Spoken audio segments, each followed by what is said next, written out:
그리스도를 본받아 이 책은 1450년 완성된 책입니다. 그러니까 지난 570여 년 동안 지구상에서 세 번째로 많이 팔린 책이에요. 첫째로 성경이 가장 많이 팔렸죠. 두 번째로 천리역정입니다. 그런데 가장 많이 팔린 이 책들이 사실 가장 많이 안 읽혀요. 오늘날 우리가 성경을 하루에 한 장씩 읽어도 전체를 읽으려면 4년이 걸립니다. 그런데 매일매일 성경을 읽는 사람들이 얼마나 되겠습니까? 우리 교회는 묵상하는 사람들로 매일 읽도록 강조하지만 일반 교회는 요즘은 성경도 안 가지고 다녀요, 교회. 또한 철로역정, 이게 오랜 세월 저술되다 보니까 오늘날과 같이 그렇게 흥미진진한 내용으로 읽기가 쉽지가 않습니다. 그리고 그리스도를 본받아 이 책은 깊은 묵상 속에서 농축된 단상들, 묵상을 모아놓은 책입니다. 그러니까 우리가 소설 읽듯이 읽을 수 있는 책이 아니에요. 매일매일 깊이 묵상하며 읽을 수 있는 책입니다.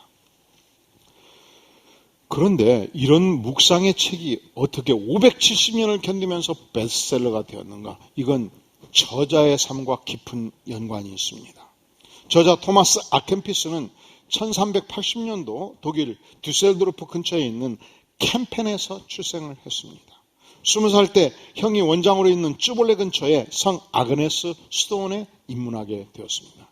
그는 6년 동안 성경을 연구하고 수도사로서 온전히 정진함으로 드디어 정식 수련사가 되었고 13년 만에 사제의 서품을 받았습니다. 그날 이후 92세로 세상을 뜰 때까지 그의 전생에는 예수 그리스도의 생애를 묵상하고 예수 그리스도의 말씀을 연구하고 예수 그리스도의 말씀을 가르치는 이 수도원 생활에 평생을 전념했던 사람입니다. 그러니까 그의 인생이 우리와 같이 풍부한 세상 경험을 가진 인생이 아닙니다. 그가 세상의 직업적인 영역에서 10년, 20년 종사한 인생은 아니에요. 그는 태어나서 마지막 인생 마감할 때까지 조그만 암자와 같은 수도원에 갇힌 채 평생을 주님을 묵상하며 살면서 그가 엑기스로 남긴 글이 그리스도를 본받아 책이 한 권 된 것입니다. 그와 삶을 같이 나누었던 그의 동료들은 이런 기록들을 남겨요. 그는 온유한 성품을 가졌고 지혜로운 성품을 가진 수도원 내에서 가장 독실한 그리스도인이었다는 것입니다. 그는 평생 동안 수도원 내에 있는 수도사들을 향해서 성경을 교육하고 설교 사역하는데 평생에 헌신했던 인물이라고 알려지고 있습니다. 그리고 마지막 세상 뜰 때에도 수도원 연대기를 기록하면서 펜을 붙들고 인생을 마감한 인물입니다. 여러분, 이 땅에 존재하는 모든 책들은 사실은 저자의 생각, 저자의 인격, 저자의 두뇌, 저자의 삶 전체를 반영합니다. 일반적으로 중국의 역사를 이야기할 때 사마천의 사기를 빼지 않고는 어떤 역사가도 중국의 역사를 기술할 수가 없습니다. 그렇게 말합니다. 왜 그럴까요? 그는 중국 역사를 기술하는 수많은 역사가들이 있었지만 사마천 시대 최초로 정사가 무엇인가, 정의가 무엇인가의 관점에서 과거의 역사 그리고 그 시대의 역사를 평가하기 시작했습니다. 여러분, 모든 역사는, 모든 정치 세력은 절대 선이 없고 절대 악이 없어요. 그러니까 오늘날 우리가 한국의 현대사를 평가할 때 이승만 대통령은 굉장히 국가를, 자유민주국가를 형성하는데 기여한 부분이 있고 독재 권력을 행사함으로써 어두운 부분이 있어요. 박정희 대통령도 이 산업화 건설하는데 엄청나게 기여한 부분이 있고 강력한 독재를 펼침으로써 어두운 그늘이 있어요. 그리고 최근세사에서 존재했던 그 많은 대통령들, 그리고 현존하는 대통령까지 이 성경의 기준으로 볼 때 잘한 부분이 있고 어두운 부분이 있는 거예요. 이 모든 역사 평가를 무엇으로 할 것인가? 그리스도인은, 그리고 하나님은 성경을 통해서 역사를 평가하도록 역사의 거울이라고 성경은 말합니다. 그래서 하나님으로부터 부름받은 선지자는, 하나님의 말씀의 종은 성경이 과거의 시대에 무엇을 말씀하셨는가, 성경의 진리로 오늘의 시대에 무엇이 옳고 무엇이 그른가를 선포하도록 부름받은 하나님의 사람이에요. 그런데 오늘날 성도들이 편향돼 있어요. 이 나름대로 좌파에 속한 성도는 이 좌파에 관련된 부분 조금만 약점을 건드리면 귀를 막고 안 들어요. 우파에 속한 성도들은 우파에 속한 어떤 정권의 약점을 조금만 건드리면 귀를 막고 안 들어요. 편향돼 있어요. 진리가 무엇인가, 팩트가 무엇인가, 사실이 무엇인가, 하나님의 말씀이 무엇인가에 관심이 없어요. 그래서 설교를 하기 힘들어. 그래서 이 종은 오늘 이 강단에서 하나님께서 말씀하실 때, 성경이 표현할 때 정치, 경제, 사회, 문화 모든 영역에 있어서 거침없이 진리를 선포하기로 작정한 거예요.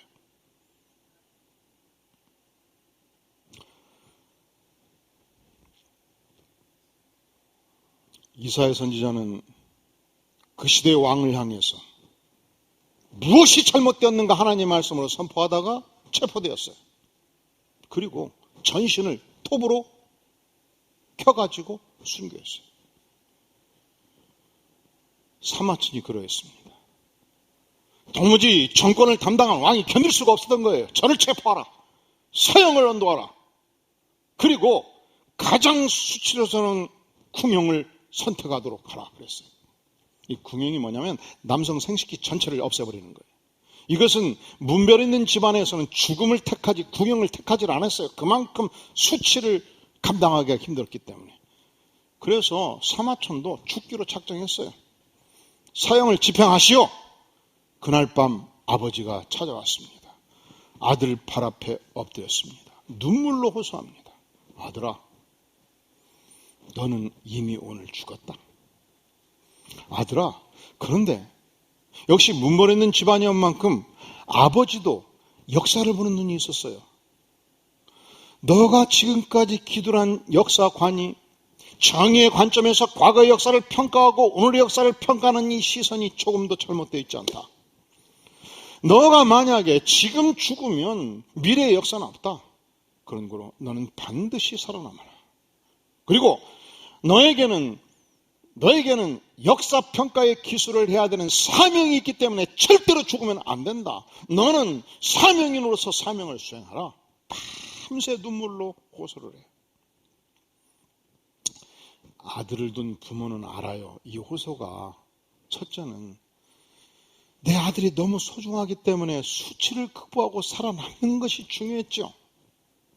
그리고 두 번째로 아들을 알았던 아버지는 아들이 가지고 있는 역사를 보는 이 시선이 너무도 중요했기 때문에 어떤 수치를 극복하고라도 살 것을 권면한 것입니다. 그는 살아남았습니다. 나머지 평생의 세계를 정사를 기술하는 데 바쳤습니다. 그리고 오랜 세월을 견디면서 중국 역사를 성찰할 때, 평가할 때, 기술할 때 반드시 곁에 둬야 되는 위대한 서적으로 남은 것입니다. 모든 서적은 저자의 인격과 실력과 삶의 반영이에요. 그런데 오늘 우리가 드디어 앞으로 20주 동안 이 야고보서를 함께 나눌 때 우리가 야고보서의 저자를 모르고서 어떻게 이 말씀을 깊이 알 수가 있겠습니까? 성경에서 등장하는 야고보의 인물은 세 사람입니다. 크게. 첫째로 예수님의 제자 야고보가 둘이 있어요. 하나는 세베대 아들 야고보. 세베대 아들이 예수님의 제자가 둘이 있습니다. 보통 우리가 12제자하고 그 중에서 가장 특출난 3명의 제자하면은 베드로, 야고보, 요한이라고 말하죠. 그 야고보와 요한이 세베대의 아들이었습니다. 세베대는 거대한 선박을 가졌던 부유한 집안이었습니다. 그런데 이 아들들은 특히 야고보는 굉장히 성정이 불같았어요. 그래서 예수님이 여러분 살다 보면 그런 분들이 있죠. 그냥 성격이 막 불같아. 막 참지를 못해. 그냥 우리말로 화통을 삶아 먹은 사람, 뭐 그런 분들이 있어요, 없어요? 우리 교회도 있어요, 없어요? 없습니다 라고 주장하고 싶지요. 근데 여러분 자신이 그런 사람이라면, 여러분 주변에 그런 사람이 있다면 너무너무 기뻐하세요. 예수님의 제자도, 이 위대한 하나님의 나라를 건설한 제자도 화통을 삶아먹은 야고보가 있었어요. 그래서 예수님이 보다 못해서 그에게 별명을 지어줬습니다. 한번 따라해 볼까요? 보안하게 화통을 삶아먹은 자, 우레의 아들, 천둥 번개 소리. 여러분이 근무할 때 그 사람만 없으면 조용하게 일도 잘 됐고, 그리고 침묵을 지켰고 능률이 났습니다. 그 사람이 나타나는 순간 사무실 분위기가 확 바뀝니다. 시끄러집니다. 천둥 번개 소리가 들리기 시작합니다. 그 인물이 바로 야고보였습니다. 그가 변화되어서 주님을 만나고, 주님을 인격적으로 만나고 복음을 증거하다가 일찍이 사도행전 12장에서 보면 헤롯 왕에 의해서 순교를 당합니다. 그러니까 기독교 초창기에 이 야고보서를 기술할 여유가 없었어요. 또한 우리가 야고보서 1장 1절에서 보면은 하나님과 주 예수 그리스도의 종 야고보라고 표현할 때 사도였으면 반드시 사도를 표현합니다. 사도가 어떤 특권이기 때문이 아니고 예수님을 직접 만났고 예수님으로부터 직접 말씀을 들었고 훈련을 받았기 때문에 사도의 신분으로 가르치는 것이 너무 중요한 만큼 사도를 밝히게 돼 있어요. 두 번째, 예수님의 제자 중에 알페오의 아들 사도 야고보가 있었는데 그는 성경에서 거의 이름이 등장하지 않아요. 사도행전 1장 13절에 120문도 기도시 함께 있었다는 기록 외에 거의 없어요. 이것은 우리에게 큰 위로가 됩니다. 여러분, 우리가 예수님을 믿을 때 반드시 앞장서서 무슨 위대한 일을 해야 하나님께서 인정하는 게 아니에요. 어떤 위대한 사역이 진행될 때에 간절히 그 사역을 위해서 기도하는 분들, 그 사역을 이름도 없이 빛도 없이 뒷받침하는 분들, 이런 인생도 하나님의 나라에서는 너무너무 소중한 것입니다. 알페오의 아들이 그런 인물이었습니다. 그런데 그도 사도였던 만큼 야고보서의 저자로 인정되지 못하고 있습니다. 세 번째 인물, 예수님의 동생 사도가 있습니다. 야고보가 있습니다. 우리 예수님께서 복음 사역을 전개하다가 고향 땅에 돌아오셨습니다. 안식일에 회당에 들어가셔서 말씀을 증거했습니다. 깜짝 놀랐습니다. 이것은 하늘의 음성이었고 하나님의 메시지였습니다. 어떻게 이 갈릴리에서 난 인물이 우리 동네 사람이 이렇게 위대한 말씀을 증거하는가? 어떻게 많은 병자들을 치유하는 능력을 가졌는가? 그가 과연 목수의 아들 맞느냐 하면서 그의 형제들은 야고보, 요셉, 시몬, 유다라 하지 않느냐? 그렇게 참여했던 자들이 지목합니다. 그러니까 야고보는 예수님의 친동생이었습니다. 그리고 이 야고보는 요한복음 7장에서 보면은 예수님이 가지고 있는 실제적인 능력에 대해서 굉장히 크게 주목을 했던 사람입니다. 그 형제들이, 예수님의 형제들이, 야고보를 포함한 형제들이 예수께 이르되 당신이 행하는 일을 제자들도 보게 여기를 떠나 유대로 가소서. 유대의 중심과 베들레헴이었습니다. 예루살렘이었습니다. 예수님이 시골 구석에서 능력을 발휘할 것이 아니고, 시골 구석에서 병자들을 고칠 것이 아니고, 시골 구석에서 설교할 것이 아니고, 팔레스틴의 가장 중요한 중심 도시 유다의 예루살렘에 가서 그러면 수천수만의 세력들을 모을 수 있고 군사력을 훈련시킬 수 있고, 그래서 이 식민지 백성들을 해방시키는, 그래서 새로운 나라를 건설하고 왕권을 건설할 것을 간절히 권면한 거예요. 요한복음 7장 4절에 보면 스스로 나타나기를 구하면서 묻혀서 일하는 사람이 없나니 이 일을 행하려거든, 이 위대한 왕권을 행하려거든 자신을 세상에 나타내소서. 숨어있지 말고 이 능력을 나타내라고 야고보와 형제들은 간절히 진언을 형님하게 한 것입니다. 그런데 이런 모습을 보면서, 그러니까 야고보, 동생 야고보는 알았죠. 예수님이 굉장한 능력을 가진 걸 알았어요. 예수님이 선풍적인 인기를 가질 수 있다는 걸 알았어요. 예수님이 설교할 때 10,000명, 50,000명, 100,000명의 백성들이 운집한다는 걸 알았어요.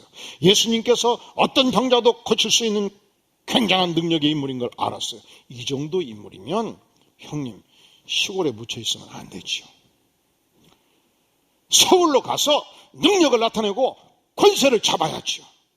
그런데 예수님의 능력을 알았던 이 형제들을 향해서 성경은 어떻게 평가하는가? 요한복음 7장 5절은 말씀하기를 이는 그 형제들까지도 예수를 믿지 아니함일러라.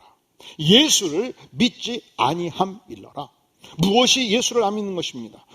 여러분, 우리가 예수님의 능력을 안다고 해서 예수를 믿는 것이 아닙니다. 예수님께서 병자를 고치는 능력이 있다고 안다고 해서 예수님을 믿는 게 아니에요. 예수님이 세상에 많은 인기를 누릴 수 있는 권세를 가진 분이라고 아는 것으로 예수를 믿는 것이 아닙니다. 야고보는 예수를 믿지 아니했습니다. 야고보는 예수님을 단지 형님, 능력 있는 형님으로 생각하고 있었습니다. 예수님께 십자가에 피 흘려 죽을 때까지 야고보는 예수님을 주님으로 알지 아니했습니다.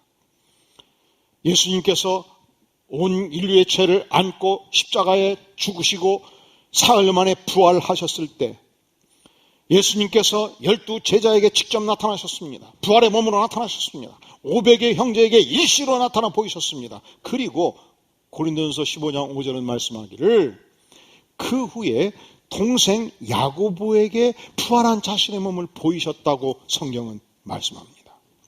여러분, 도마가 예수님을 의심했어요. 예수님이 부활하셨단다. 아이 무슨 말이야? 그거 가능하지가 않지. 예수님이 직접 도마에게 나타나셨습니다. 창에 찔린 옆구리를 벌리셨습니다. 너의 손을 넣어봐라. 너 보고 아 그렇다. 주님은 죽음을 뚫고 부활하셨다. 부활의 주님이시다. 그렇습니다. 야고보가 나의 형님 예수님이 십자가에 죽은 것을 보았습니다. 더 이상 지상의 사람이 아니었습니다. 영원히 떠났습니다. 예수님은 완전한 시신이었습니다. 그럼에도 불구하고 예수님은 죽음을 뚫고 부활하셔서 동생인 나에게 나타나셨습니다. 예수님은 더 이상 나의 형님으로 멈출 수가 없습니다. 예수님은 창조주십니다. 예수님은 하나님이십니다. 예수님은 구세주십니다. 예수님은 나의 주님이십니다. 그래서 오늘 야고보서 1장 1절은 저자인 자신이 자기를 소개하기를 하나님과 주 예수 그리스도의 종이라고 소개하지 않습니까? 예수님은 내 인생의 주님이십니다. 나는 주인 되신 예수님, 창조주 되신 예수님, 전능하신 하나님이신 예수님께 순종하는 종입니다. 그렇게 고백하였고 그리고 수많은 백성들에게 이 복음을 증거하였고 드디어 그 시대 최고의 가장 중요한 교회, 예루살렘 교회 총의회 의장으로 교회를 이끌어가고 있었던 것입니다. 여러분, 이것은 우리에게 굉장히 중요한 사실이에요. 왜냐하면 동생 야고보는 태어나서부터 형님과 같이 지냈어요. 3살, 5살, 10살, 20살 될 때까지 형님이 어떤 삶을 살았는지 다 알고 있어요. 그런데 더 이상 이제 형님은 나의 형님으로 머물 수 없다고 신앙 고백하고 있습니다. 형님을 깊이 경험하니까 이건 더 이상 형님이 아니고 하나님인 것을 직접 알았습니다. 구세주인 것을 알았습니다.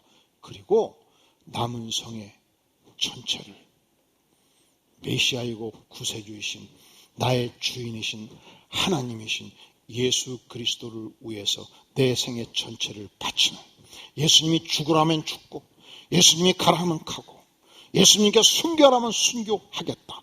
그래서 자신을 예수 그리스도의 총이라 지금 고백하고 있는 것입니다. 2000년 전 예수님께서 십자가에 죽으시고 죽음을 뚫고 부활하신 그 이후 오늘날까지 이 예수 그리스도를 영으로 만난 모든 사람들은 예수 그리스도를 만나고 반드시 전인격적인 변화를 체험합니다. 예수님을 만나고 천국을 경험합니다. 예수님을 만나고 개과천선합니다. 예수님을 만나고 새로운 인물로 바꿔집니다. 오늘날 얼마나 이런 인물이 대한민국의 전 세계에 많이 존재하지 않습니까? 미국의 유명한 여성 전도자로 조이스 마이어 여사가 있습니다. 이분은 미국 전역을 향해서 증거하는 복음 전도자입니다. 18살 될 때까지 놀랍게도 너무너무 슬프게도 친아버지로부터 성폭행을 당해왔습니다. 두려움과 대인 기피증으로 자살을 시도합니다. 그리고 이 사실을 폭로하면 죽인다고 아버지로부터 협박받으면서 그는 차라리 아버지를 죽여주시옵소서 기도하고 있었습니다. 비참한 인생이었습니다. 수치심과 죄책감으로 죽음을 경험하고 있을 때 우리 예수님께서 그 인생을 찾아가셨습니다. 예수님께서 안아주셨습니다. 예수님께서 너는 이제 자유다. 너는 내 사랑하는 딸이다. 이 예수님을 만나고 그 인생의 최대의 상처가 치유되었습니다. 심지어 아버지를 용서하기까지 했습니다. 그는 이 자유의 복음을, 치유의 복음을, 예수 그리스도의 복음을 미국 전역을 향하여 외치기 시작했고 전 세계를 향해서 외치기 시작했습니다.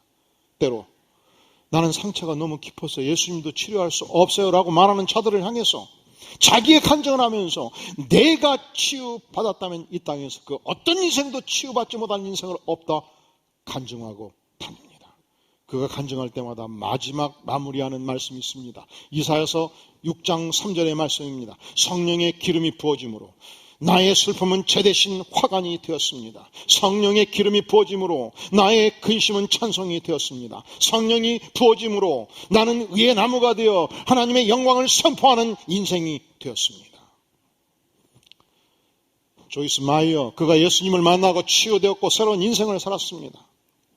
예수님의 동생 야고보, 그가 예수님을 만나고 부활의 주님을 만나고 새로운 인생이 되어서 예수님을 주님이시라고 증거하는 인생으로 바꿔졌습니다.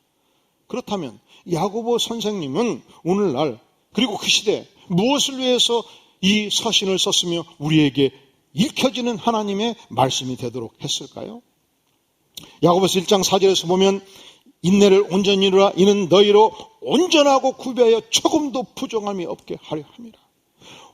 온전한 인생의 삶이 무엇인가를 보여주기 위해서 이 말씀을 우리에게 주신 것입니다. 야고보서 2장 22절 내가 보거니와 믿음이 있고 함께 행함과 함께 일하고 행함으로 믿음이 어떻게 됐다고요? 믿음이 어떻게 됐다고요? 여러분, 오늘날 어떻게 해야 온전한 믿음의 삶을 살 수 있겠습니까? 온전한 믿음의 삶을 우리에게 보여주기 위해서 야고보 3장 2절은 말씀합니다. 우리가 다 실수가 많으나 만일 말에 실수가 없는 자면 곧 어떤 사람이라고요?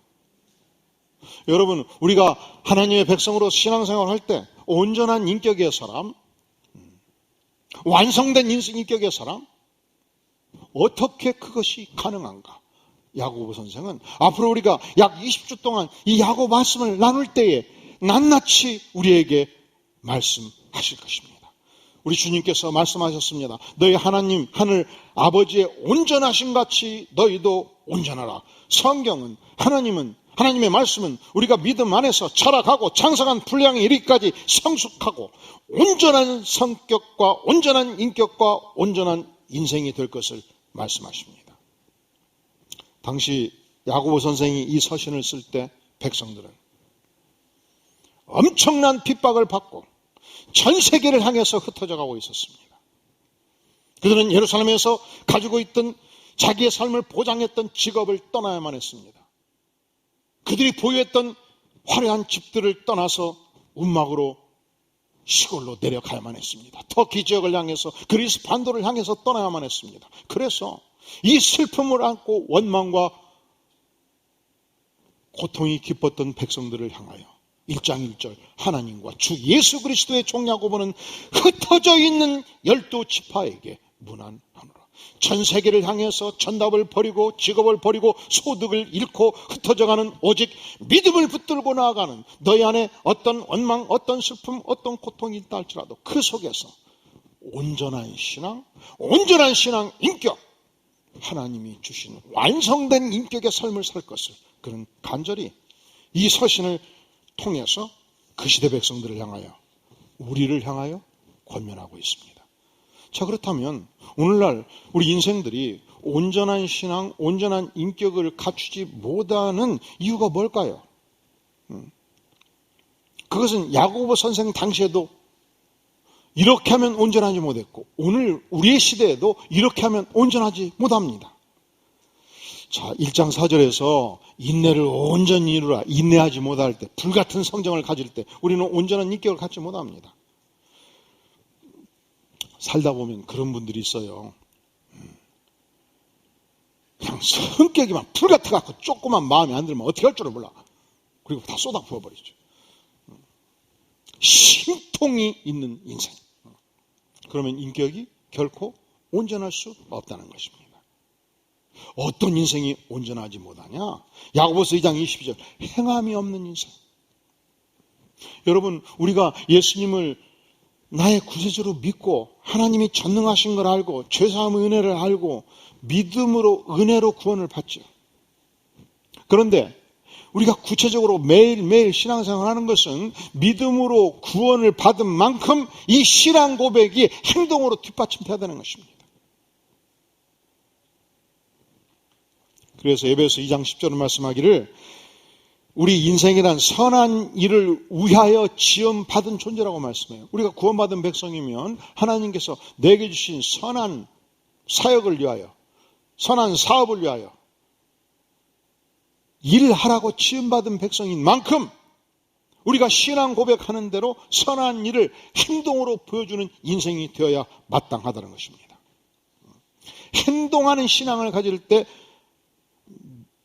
온전성, 신앙의 온전성을 갖추게 된다고 말씀을 하는 것입니다. 우리가 어떻게 해야 온전한 신앙을 보유할 수 있느냐?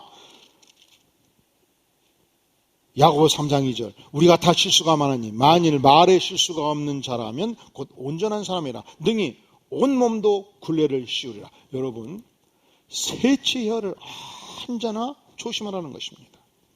세치혈로 집도 불태우고요, 우정도 불태워버리고 평생 일구었던 재산도 불태워버릴 수 있어요. 세치혈로요 천냥빚 수백억도 갚아버려요. 성경은 말씀합니다. 이 땅에 존재하는 모든 동물들을 인간이 다 길들일 수 있대요. 그 거친 맹견도 불국도 훈련하면 말이 통해요. 그 강한 사자도, 웬만한 동물들, 사람도 덮치어서 먹는 사자도 조련사가 한 달, 두 달, 석 달 조련하면 머리를 쓰다듬으면 고개를 탁 숙여요. 그런데 절대로 조련이 안 되는 존재 한 가지가 있대요. 야고보서 3장 7절, 여러 종류의 짐승과 새와 벌레와 바다의 생물은 다 사람이 길들일 수 있고 길들여 왔거니와 혀는 능히 길들일 사람이 없나니 쉬지 아니하는 악이요 죽이는 독이 가득한 것이라.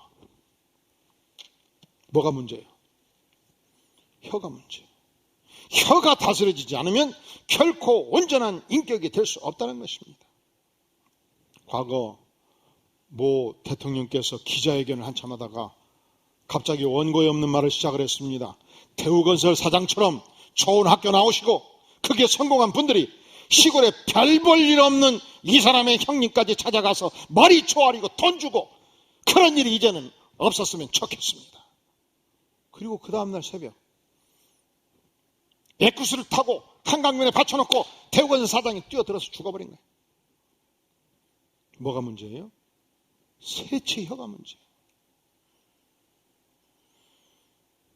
우리 하나님의 백성들은 성령의 순환을 받아서 세치혈을 잘 다스리는 위대한 백성들 될 수 있기를 간절히 바랍니다. 할렐루야. 여러분, 이런 얘기를 할 때 제가 이 얘기한 대통령이 좌파냐 우파냐, 담임 목사가 좌파를 공격했냐 우파를 공격했냐 이런 거 따지지 마세요. 성경은 이 땅에 가난한 자들, 못 사는 자들을 어떻게든지 조아라고, 그 시대 과부와 그 시대 고아들을 도우라고, 이방인들을 도우라고 말씀해요. 이게 좌의 개념이에요. 성경이 이것도 지지해요. 절대로 지지하지 않는 것은 극단적 좌파, 폭력혁명을 계획하는 좌파, 인정하지 않지요.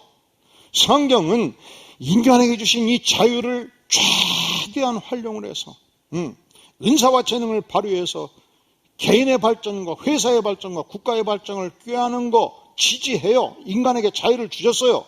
이것만 얘기하면 우파지요. 그런데 오늘날 하나님의 백성들이 좌파에 속한 사람은 좌파에 있는 것 조금만 잘못된 것 얘기하면 귀를 닫고 안 들어버려요. 우파에 속한 사람은 우파에 잘못된 것 조금만 건드리면 귀를 닫고 안 들어버려요. 여러분, 이승만 대통령이 이 국가를 건설하는데, 자유민주주의를 건설하는데 엄청난 기여를 했습니다. 이건 역사적 사실이에요. 동시에 이승만 대통령은 독재 권력을 세움으로 대한민국에 깊은 상처를 남겼어. 이것도 역사적 사실이에요. 박정희 대통령은 전 국민이 굶주릴 때 3월, 4월이 되면 먹을 것이 없어 거리마다 황달거려서 죽어가는 그 시대에 백성들이 먹고 사는 세상을 만들겠다고 목숨을 걸고 일했던 거, 산업화 사회를 이룬 거 잘한 거예요.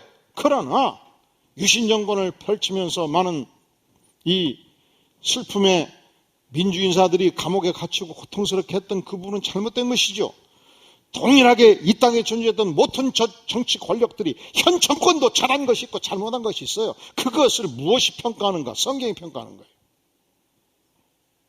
그리고 역사적 사실은 누구도 지울 수가 없어요. 예수님은 AD 4세기경 이 땅에 탄생하셨습니다. 십자가에 피 흘려 죽으셨습니다. 부활하셨습니다. 성경의 증언을 누구도 부인할 수 없어요. 제가 언젠가 초등학교 시절 얘기했죠. 저는 정읍군 이평면에서 저희 할아버지가 토호였어요. 땅이 엄청나게 많아가지고 사람들이 김공라 씨 땅 안 받고 이평면을 지날 수 없다고 그랬어요. 제가 부잣집 손자로 태어난 것은 제가 선택한 게 아니에요. 그런데 아침마다 제가 어머니한테 빌어요. 어머니 제발 쌀밥 싸지 말고 보리밥 좀 싸달라고, 도시락을. 왜냐하면 60명 중에서 도시락 싸우는 애들이 20명, 30명인데 다 보리밥이야. 그리고 꼭 달걀을 넣어줘요. 그거 넣지 말라고 그래요. 왜 넣으면 내가 학교 가기 전에 먹어야 돼. 왜냐면 학교 가면 둘째 시간 끝나면 없어져. 무슨 말인지 알겠수? 그 시대를 살았던 분들은 알아요. 그리고 어차피 내가 도시락 바꿔 먹거든. 셋째 시간 되면 미군 드럼통 큰 게 있어요. 여기에 옥수수가루 넣고 우유가루 넣고 설탕가루 넣고 물을 부어가지고 강냉이 죽을 끓이는데 그 죽 냄새가 기가 막히다니까. 그러면 앞친구 옆친구한테 야 도시락하고 바꿔 먹자 하면 바꿔줘요. 그렇게 이평 초등학교 애들이 다 그거 먹고 점심 먹고 살았어요. 그리고 봤더니 1953년도 전쟁 끝나고 약 10년에서 15년 동안 대한민국 초등학교 전체를 그렇게 먹여준 거예요. 그 얘기를 듣기 싫다는 거예요. 하지 말라는 거예요. 제가 오늘 또 오잖아요. 이것은 누구도 부정할 수 없는 역사적 사실이에요. 그러면 왜 듣기 싫은가? 이유가 있어요. 왜 듣기 싫은가 이런 얘기들을. 아니 미국이 잉여 농산물 태평양에 버릴 걸 거지같이 우리를 왜 줬냐고 말해요. 그 시대를 살았던 사람은 절대로 이 얘기를 하면 안 돼. 초등학교 1학년, 3학년, 5학년, 6학년 이런 애들이 어제 밤 굶고 어제 점심 굶고 어제 아침 굶고 아침에 죽 먹고 월요일날 출근해서 학교 와가지고 그거 한 그릇 먹고 사는 거예요. 그렇게 이평 초등학교만 먹인 게 아니에요. 그 시대를 살았던 전국의 초등학교에서 그걸 먹고 지냈어요. 그 태평양에 버릴 걸 왜 줬냐고 말하면 안 된다고. 왜 이 말을 하면 안 되느냐? 여러분 농사 짓고 옥수수 한번 다 훑어보세요. 옥수수 1000개 갖다 놓고 옥수수에서 그냥 먹는 것이 아니고 그 옥수수를 다 훑어봐. 그거 모아가지고 가루 만들어 보세요. 이 돈 엄청나게 드는 거예요. 우유를 소에서 짜가지고 그걸 말려서 만들어 보세요. 얼마나 돈이 많이 드냐고. 이걸 태평양에 버릴 거냐고 이것이. 그리고 그냥 버릴 거 줬다고 하자고. 그러면 거대한 선박을 구입해서 기름 넣어가지고 LA에서 부산항까지 와야 되잖아. 이 비용을 누가 대겠어요? 누가 이것을 10년, 20년 하겠느냐고. 대한민국이 오늘날 전 세계 지난 70년 동안 유일하게 단 하나의 나라, 가장 가난한 나라에서 3, 4월이 되면 거리마다 황달로 죽어가던 세계 최극빈 국가에서 10대 선진국으로 발전한 유일한 국가예요. 원조 받는 국가에서 원조하는 국가로 발전한 유일한 나라예요. 얼마나 감사할 일입니까? 그 일을 하는데, 그 일을 이루는데 역군이 되었던 이 시대 70대, 80대 한국의 경제 성장에 목숨을 바쳤던 저분들이 초등학교 때 어떻게 살았냐고, 그거 먹고 살았단 말이지. 그러면 우리가 할 수 있는 역사적 사실에 대한 유일한 고백은 하나님 감사합니다예요. 그게 미국이 됐든지 영국이 됐든지 일본이 됐든지 어느 나라를 통해서든지 한국을 먹여주시면 우리는 그 나라에 감사하단 말 위에 해서는 안 되는 거예요. 절대로 사실에 대해서 다른 얘기 하지 마세요. 그런데 듣기 싫다는 거예요. 왜 듣기 싫으냐? 태평양에 인용론을 빠뜨릴 걸 줬기 때문에 듣기 싫다는 거예요. 왜 듣기 싫으냐? 여기에는 주사파의 영향이 있어요. 주체사상파. 대한민국은 주체사상이 중요한데, 김일성 주체사상이 중요한데 여기 세뇌가 돼가지고 외세에 의해서 먹여주는 걸 왜 먹냐는 거예요. 그렇다고 해서 김일성이가 이 백성들을 먹여줬습니까? 김정일이가 이 백성들을 먹여줬습니까? 공산당이 먹여줬습니까? 아니죠. 하나님께서 UN 16개 국가를 여기에 보내서 젊은이들이 10만 명이, 외국의 젊은이들이 이 땅에 목숨을 버려서 자유 대한민국을 세웠지 않습니까? 왜 이것을 부정합니까? 왜 이것을 듣기 싫어합니까? 이것은 하나님에 대한 반역이에요. 역사적 사실에 대한 반역은 하나님에 대한 반역. 이것은 좌파냐 우파냐 모든 걸 떠나서 하나님이 보여주신 역사적 사실에 대한 반역이에요. 그것을 전 국민을 10년 15년을 먹여줬어요.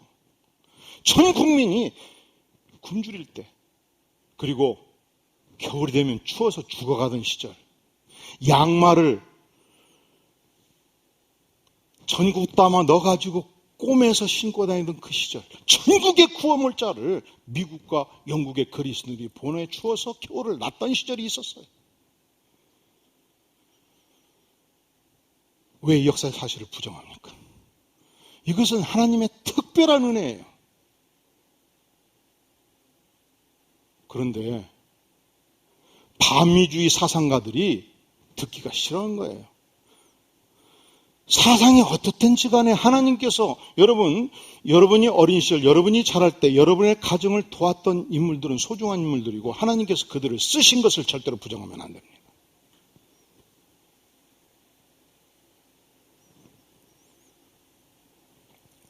그래서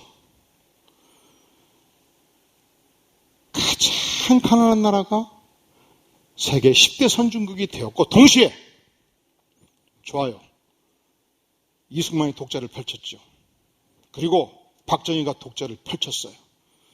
그리고 민주화 시대를 거쳐서 이제는 사상적으로 정치적으로 완전한 민주화를 이뤘지 않습니까? 이것이 얼마나 감사한 일이에요. 이게 세계 최초 국가예요. 그런데 이 70년의 역사 속에서 누가 이 축복을 우리에게 주셨습니까? 전능하신 하나님께서 우리에게 완전한 민주화와 완전한 경제 건설의 축복을 우리에게 주신 것입니다. 누구를 통해서 주셨습니까? 하나님께서 16개 국가를 보내주심으로 주셨고, 배고플 때 북한에서 말하는 철천지 원수 미국을 통해서 우리를 먹여주신 거예요. 그러면 역사 평가를 할 때, 우리가 들을 때 사실을 부정하는 것은 절대로 미래를 보장할 수 없는 사고입니다. 오늘 야고보 선생은 우리에게 어떻게 온전한 인격의 사람, 온전한 믿음의 사람이 될 수 있는가 말씀합니다. 우리의 불같은 성정을 다스림으로 행동하는 신앙인이 되므로, 이 세체열을 제어함으로, 우리의 욕망을 잘 다스림으로 하나님의 백성으로서 온전한 신앙, 온전한 인격의 사람이 되기를 간절히 원하십니다. 다 함께 머리 숙여 기도하겠습니다. 전능하신 하나님 아버지시여, 우리가 오늘부터 20주 동안 이 야고보서 말씀을 함께 나눌 때 전능하신 하나님, 하나님의 말씀에 철저하게 귀 기울이기를 원하고, 이 하나님의 말씀에 온전히 순종하기를 원하고, 주님 주의 말씀 따라 우리의 인생을 건설하고 하나님의 교회를 건설하고 전능하신 아버지시여, 이 나라, 이 국가가 자유 대한민국으로 건설되기를 간절히 원하오니 전능자 하나님, 우리를 불쌍히 여주시옵소서. 예수님의 이름으로 간절히 기도하옵나이다. 아멘.